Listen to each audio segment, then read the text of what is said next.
Magandang araw mga bata. Kamusta kayo? Narito na naman ako para sa isa na namang aralin. Pero bago tayo magsimula, huwag sanang kakalimutang i-click ang like, ang share, at ang subscribe button para inyong mapanood ang mga susunod pang mga aralin. Salamat! Sa araw na to, ay pag-uusapan natin ang isang aralin sa MTB-MLE Grade 1.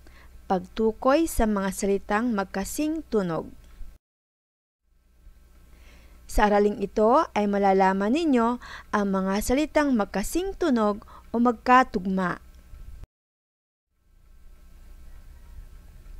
Bigkasin natin ang isang tugma. Isang munting bata, sa may daan aking nakita.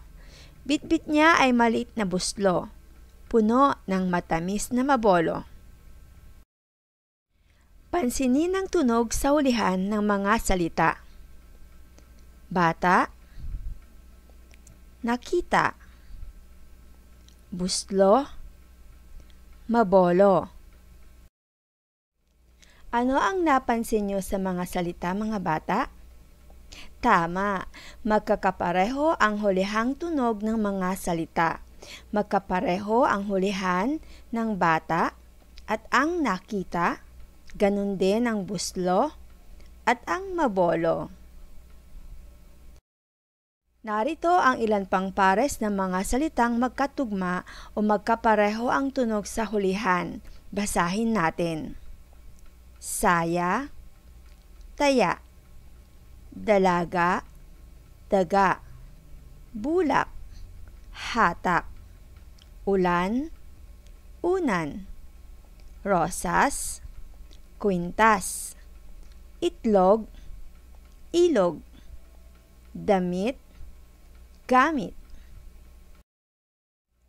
Ngayon, gawin ninyo ito. Anong salita ang katugma ng salitang nasa unang hanay?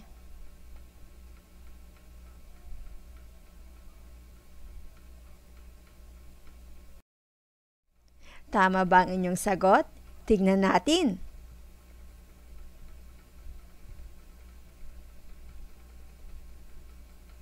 Ganyan din ba ang sagot ng mga bata? Mahusay kung ganon.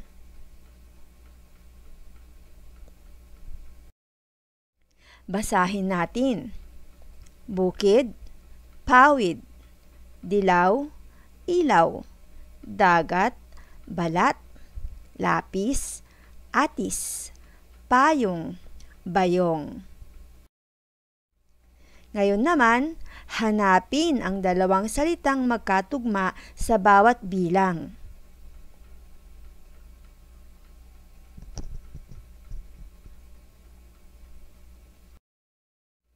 Tingnan natin kung tama ang inyong sagot, mga bata.